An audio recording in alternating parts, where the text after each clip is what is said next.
혹시 이런 생각 해본 적 있으신가요? 나는 마음을 다 줬는데 왜 그 사람은 아무 일 없다는 듯이 나를 지나치는 걸까? 작은 관심 하나, 따뜻한 말 한마디, 그저 그것만 있어도 괜찮았는데 말이에요.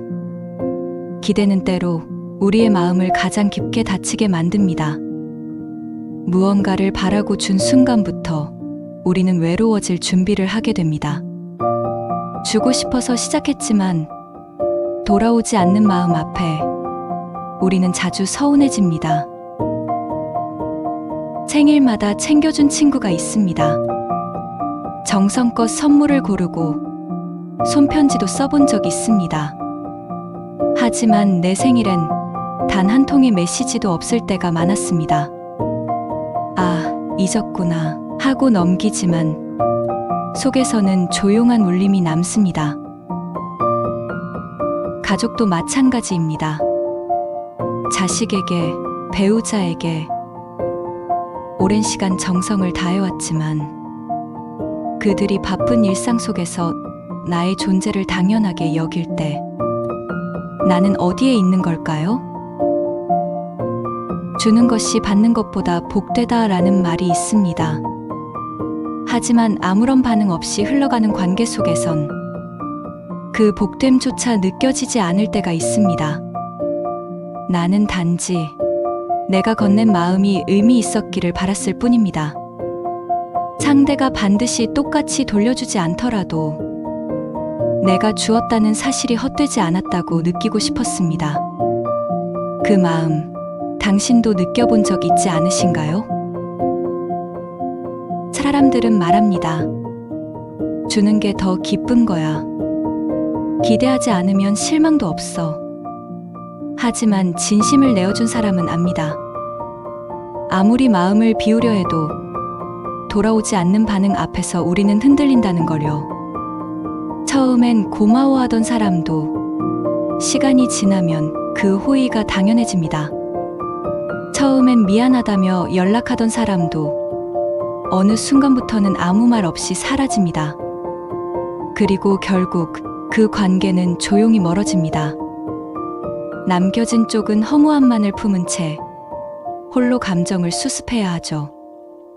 심리학자 애덤 그랜트는 기버라는 개념을 이야기합니다. 기버는 자신보다 타인의 이익을 우선하며 베푸는 사람입니다. 하지만 모든 기버가 행복한 건 아닙니다. 자신을 챙기지 못한 기버는 가장 먼저 소진되고 무너진다고 합니다. 누구보다 따뜻하고 배려심 많은 당신이 왜 가장 외롭고 지치는 사람처럼 느껴질까요? 당신이 지금까지 걸어온 길은 분명 아름다웠습니다. 하지만 그 아름다움이 당신을 상처 입히고 있다면 이제는 멈춰서 내 마음을 돌보아야 할 시간입니다. 주기만 하는 관계는 결코 건강할 수 없습니다. 서로 주고받는 마음 안에서 우리는 비로소 따뜻함을 느낍니다. 하지만 그 균형이 깨진 관계 속에선 언제든 사랑이 고통이 될 수 있습니다. 기대하지 않으려 해도 사람 사이의 관계는 본능적으로 주고받음 위에 서 있습니다. 내가 손을 내밀었을 때 그 손을 잡아주는 사람이 있다는 것. 그 단순한 반응 하나가 우리가 관계를 지속할 수 있게 해줍니다. 그런데 그 손길이 공허하게 돌아오지 않을 때 우리는 점점 움츠러들게 됩니다. 이젠 먼저 연락하지 말자. 다신 기대하지 말자. 그렇게 스스로를 단단하게 다지지만 사실은 점점 더 외로워지고 있는지도 모릅니다. 심리학에서는 이런 현상을 정서적 박탈감이라고 합니다. 눈에 보이지는 않지만 지속적으로 감정적 반응이 결핍될 때 사람은 무력감과 자기의심에 빠지게 됩니다. 내가 뭔가 잘못한 걸까? 내가 너무 예민한 건가? 자존감이 낮아지는 이유는 거창한 실패 때문이 아닙니다. 작지만 반복되는 무시, 외면, 침묵이 쌓일 때 우리는 서서히 무너집니다. 특히 시니어 세대는 더더욱 그 감정을 말로 표현하는데 익숙하지 않기 때문에 상대의 반응 하나, 말투 하나에도 더 깊이 상처받습니다. 그리고 그 감정은 결국 내가 문제인가 라는 방향으로 흘러갑니다. 하지만 당신이 문제인 것이 아닙니다. 상대가 당신의 진심을 받아들일 준비가 되지 않았을 뿐입니다. 그럼에도 불구하고 당신의 따뜻함은 결코 잘못이 아닙니다. 우리는 종종 착한 사람이 되기 위해 너무 많은 걸 감내합니다. 갈등을 피하기 위해 먼저 사과하고 상대의 기분을 맞추기 위해 내 감정을 삼키고 언제나 웃는 얼굴로 관계를 유지하려 애씁니다. 그런데 그렇게 계속 나만 참고 나만 양보하다 보면 관계는 점점 기울어지고 내 마음은 점점 지쳐갑니다. 그리고 그 끝에는 나는 대체 왜 이렇게까지 했을까 하는 허무함만이 남습니다. 이런 감정은 단지 서운함이나 아쉬움에 그치지 않습니다.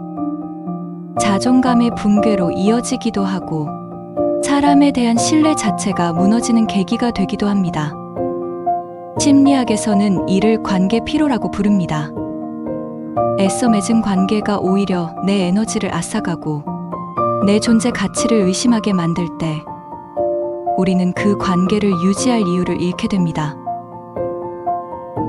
그러나 더는 누구를 원망하지 않아도 됩니다. 그저 이제부터는 나의 마음을, 나의 에너지를 그저 흘러가게 내버려 두지 않겠다는 다짐만으로 충분합니다. 그리고 그 다짐은 당신이 앞으로 더 단단하고 따뜻한 삶을 살 수 있게 해줄 것입니다.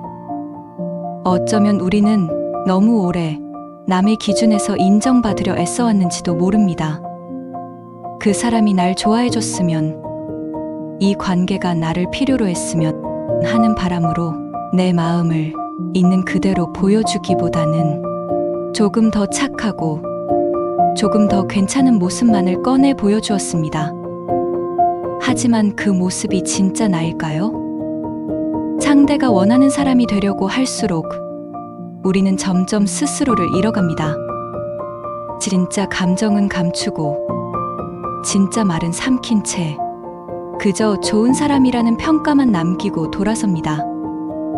그런 관계는 결국 우리를 더 깊은 외로움에 빠뜨립니다.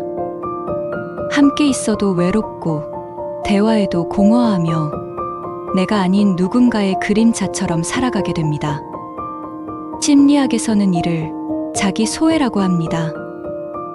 나의 진짜 감정을 억누르고 타인의 기대에 나를 맞추려는 반복 속에서 우리는 진짜 나와 점점 멀어지게 되는 것입니다. 이제는 그 고리를 끊어야 할 시간입니다. 그 누구보다 먼저 나 자신에게 충실해지는 연습, 그것이 관계를 다시 건강하게 회복시키는 첫걸음이 되어줄 것입니다. 그렇다고 이제부터 마음을 닫고 살라는 건 아닙니다.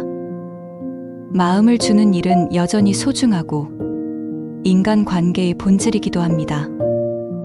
하지만 그 마음을 주기 위해 내 자신을 다치게 해서는 안 됩니다. 이제는 조금 더 나를 지켜야 할 시간입니다. 주는 것을 멈추라는 게 아닙니다. 다만 돌아오지 않아도 괜찮다는 마음으로 주자는 것입니다. 그렇게 하지 않으면 우리는 계속해서 상처받게 됩니다. 가끔은 거절할 줄도 알아야 하고 가끔은 나를 먼저 챙겨야 하며 무엇보다 나 스스로를 인정하고 돌보는 연습이 필요합니다. 상대가 나를 몰라줘도 괜찮습니다. 내가 나를 잘 알고 있다면 그것으로 충분합니다. 사람에게 받은 상처는 사람에게서 완전히 회복되지 않습니다. 그 회복은 내 안에서 시작됩니다. 성경에는 이런 말이 있습니다. 무엇이든 남에게 대접받고자 하는 대로 너희도 남을 대접하라. 하지만 우리는 종종 그 대접받고자 하는 마음에 너무 많은 기대를 걸곤 합니다. 기대하지 않고 베푸는 것. 그것은 어쩌면 사랑보다 더 강한 성숙일지도 모릅니다. 당신은 지금까지 충분히 잘해오셨습니다. 이제는 누구보다 먼저 자기 자신에게 따뜻한 사람이 되어주세요.